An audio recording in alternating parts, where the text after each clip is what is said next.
Hello everyone, क्या आप भी अपनी इंग्लिश कॉन्वर्सेशन से लोगों को इम्प्रेस करना चाहते हैं? जब आप इंग्लिश में बात करते हैं तो लोगों की नजरें आपसे ना हटें।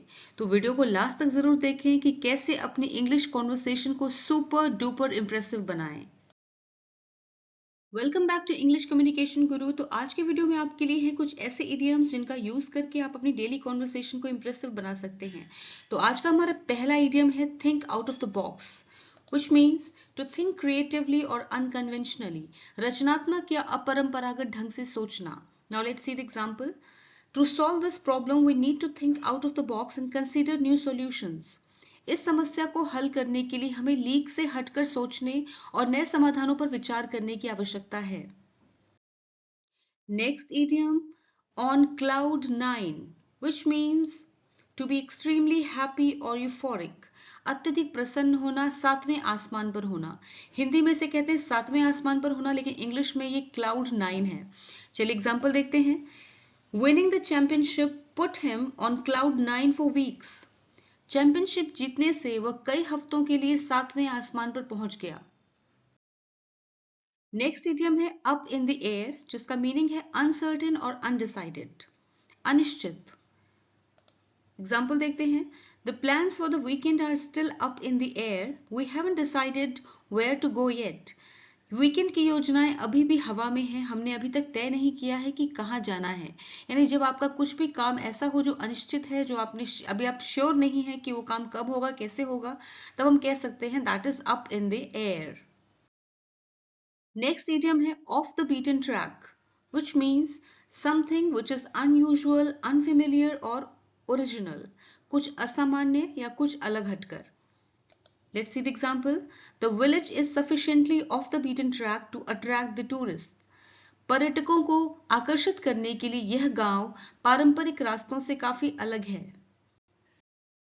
Now the next idiom is a blessing in disguise, which means something that initially seems bad but turns out to be good in the end.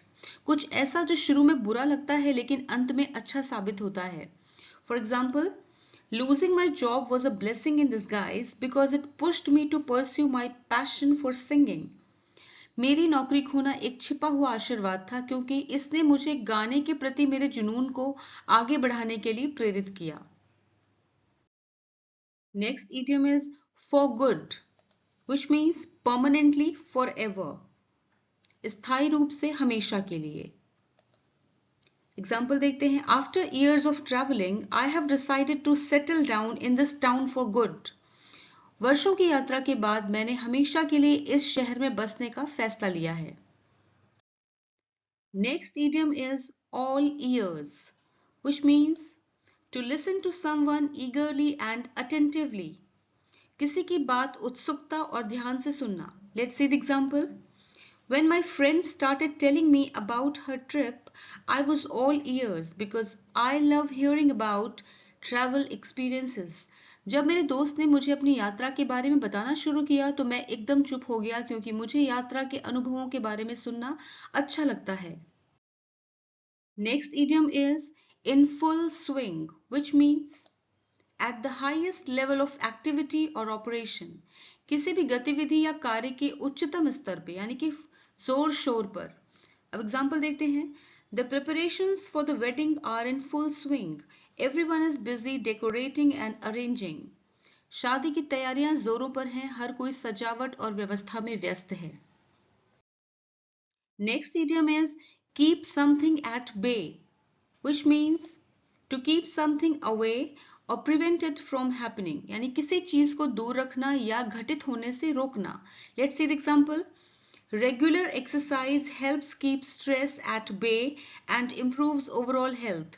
नियमित व्यायाम तनाव को दूर रखने में मदद करता है और संपूर्ण स्वास्थ्य में सुधार करता है। Now the next idiom is to pass the buck, which means to shift responsibility or blame to someone else.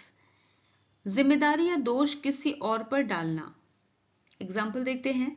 Instead of admitting his mistake, he tried to pass the buck on to his colleague. अपनी गलती स्वीकार करने के बजाय उसने जिम्मेदारी अपने सहकर्मी पर डालने की कोशिश की। अगर आप इसी तरह की और इम्प्रेसिव एंड इंटरेस्टिंग इडियम्स चाहते हैं तो मेरे चैनल पर आपको इडियम से रिलेटेड और भी वीडियोस मिल जाएंगे। इडियम से रिलेटेड वीडियोस के लिंक मैंने डिस्क्रिप्शन में शेयर किए हैं। Thanks for watching the video till the end. मैं डॉक्टर रिचा फिर मिलती हूँ एक और नए वीडियो के साथ। Until then bye bye.